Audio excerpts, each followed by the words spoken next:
हमारा बेटा तुम्हारी वजह से मरा है। और जो भी कुछ ऐसा होता है जिसके बारे में तुमने सोचा भी नहीं होगा। हमारा तो भाई था most brutalest fight I have ever seen. Hideout एक इतनी क्रीपी और डार्क मांगा जो कि तुम्हारी रातों की नींद उड़ा सकती है। तो कृपया करके इस वीडियो को रात में मत देखें। भले इस मांगा में कितनी डार्कनेस और वॉयलेंस हो, पर लास्ट में जाके तुम इस मांगा से एक लेसन सीखोगे। तो इस वीडियो को लास्ट तक जरूर देखना। और मैं चाहता हूँ कि इस वीडियो की वाइब ज्यादा से ज्यादा डार्क हो, जिससे तुम्हें सुनने और देखने दोनों में मजे आए। और तुम ये कर सकते हो जिससे मुझे मजे आएंगे। तो चलो मैं तुम्हें अंधकार की दुनिया में ले चलता हूँ।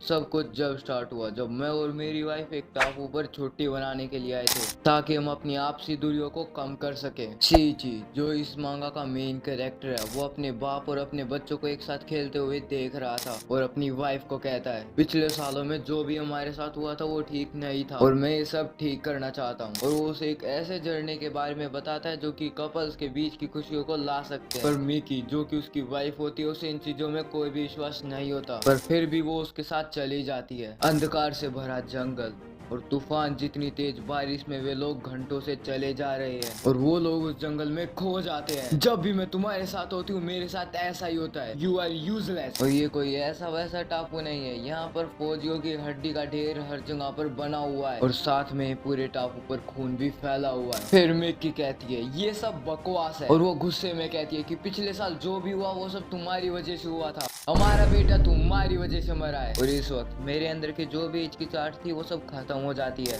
और सीची फिर कार को रोक कर कहता है कि गाड़ी का फ्यूल खत्म हो चुका है। फिर वो बाहर जाकर गाड़ी की डिग्गी खोलता और अपने हथियार को बाहर निकालता है। वे रास्ते पर पैदल चल रहे होते हैं, पर सेइची जब अपना असली रूप दिखाता और मिक्की के सर पर उस हथियार से वार करता है और कहता है उस सब के लिए मैं जिम्मेदार नहीं हूँ, वो सब तुम्हारी वजह से हुआ है। तुम हो जिसकी वजह से हमारे बेटे की मौत हुई है। और मिक्की उससे बचकर वहाँ से भाग जाती है और एक केव के अंदर चली जाती है। मुझे इस बात का अफसोस है कि मैंने उसे मारने की कोशिश की। बिल्कुल नहीं। और सीची भी उस केव को देख लेता और उसके अंदर चला जाता है, जो कि उसकी सबसे बड़ी भूल थी। और सीची अंदर जाकर उसके सिर पर दोबारा मारता है। अब मैं अपनी जिंदगी दोबारा शुरू कर सकता हूँ। पर पीछे एक बच्चा उन्हें देख रहा होता और कहता है माई मम्मी।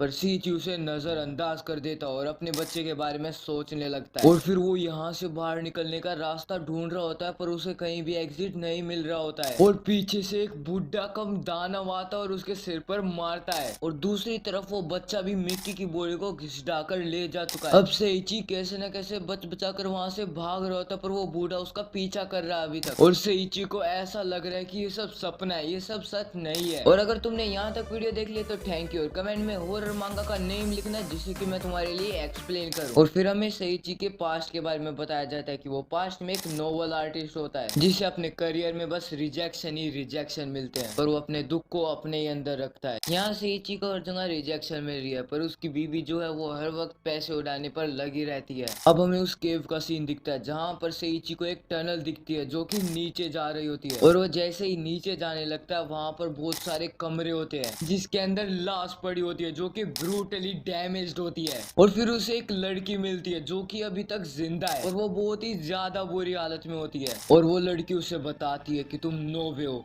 बाकी के 8 मारे गए, अब तुम्हारी बारी है। और सेइची बहुत ज्यादा डर जाता है और कहता है कि मुझे बताओ ये सब क्या हो रहा है और यहाँ से कैसे बाहर जाया जा सकता है। और वो बुढ़ा उसके पीछे आ जाता है और जब भी उसके सिर पर मारकर उसे बेहोश कर देता है और वो सेइची को भी बांध कर ले जाता है। और अब सेइची की इतनी ज्यादा बुरी हालत हो चुकी है, वो कह रहा है कि अब उसे बस मरना है। अब पास्ट में सेइची को फिर से रिजेक्शन मिल रही है, पर उसकी बीवी फिर से खर्चा करे जा रही है। और अब हफ्ते से ज्यादा वक्त हो चुका है और सेइची अभी तक वहाँ पर बंद है। और वो सोचता है कि उन्होंने मुझे जिंदा क्यों रखा होगा, ये ऑब्वियस है, मैं उनका खाना हूँ। और वो देखता है कि वो बुढ़ा अभी भी उसे कहीं से देख रहा है और जिसे देखकर वो बहुत ज्यादा डर जाता है। और जो भी कुछ ऐसा होता है जिसके बारे में तुमने सोचा भी नहीं होगा, वहाँ पर मिक्की आ जाती है और वो सेइची को कहती है सेइची हमारी जगह बदल चुकी है, अब वो मैं हूँ जो तुम्हें मारूंगी। और मिक्की सेइची के सिर पर मारती है, तुम कुछ भी खुद से नहीं कर सकते और गलती होने पर दूसरों पर नाम लगा देते हो और तुम्हारी वजह से जून जून की डेथ हुई और तुमने उसका नाम मुझ पर लगाया। पर सेइची अभी भी कह रहा है हेल्प मी।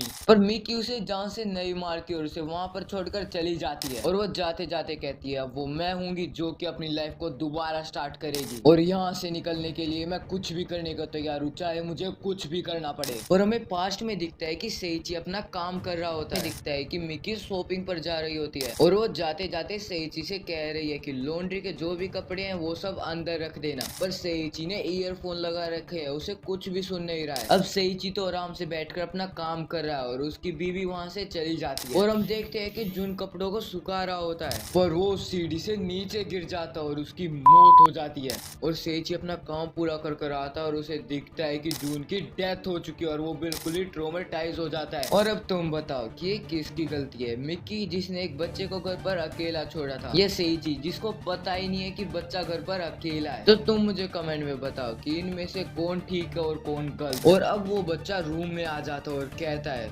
क्या तुम मेरी मम्मी हो? सेइची कहता है नहीं, मैं तुम्हारी मम्मी नहीं हूँ, पर मैं तुम्हें उसके पास ले जा सकता हूँ अगर तुम मेरी मदद करोगे। और इस बच्चे की मम्मी वही है जो कि बहुत ज्यादा गंदी हालात में उस टनल के नीचे थी। अब वो बच्चा उसकी हेल्प करने लग जाता है और कहता है कि मम्मी को यहाँ से बाहर जाने का रास्ता पता है। और फिर सेइची उसकी मम्मी को ढूंढने के लिए चला जाता है। और अब हमें पास्ट में जुन के फ्यूनरल का सीन दिखता है और यही वो मोमेंट था जब इनके रिलेशनशिप में दूरी आई थी। और उस फ्यूनरल पर सभी लोग सेइची पर नाम लगा रहे हैं कि ये सेइची की गलती थी जिसकी वजह से जुन की डेथ हुई। बेचारा सेइची अब वहाँ पर क्या ही करे। और ये मिकी उस मॉन्स्टर के साथ लग जाती है ये करने, और उसने कहा था कि वो कुछ भी करने के लिए तैयार है, मतलब कुछ भी। जब भी सेइची पीछे से आकर उस बुड्ढे के अंदर तलवार घोंप देता है और सेइची हंसते हुए कहता है मिकी तुम सही थी, लेट्स बरी इट ऑल। और अब सेइची मिक्की पर अटैक करने ही वाला होता पर पीछे से वो मॉन्स्टर उसे रोक लेता है। और अब सेइची फिर से उस मॉन्स्टर पर अटैक करता है और उसे बेहोश कर देता है। और वो बच्चा अभी भी कह रहा है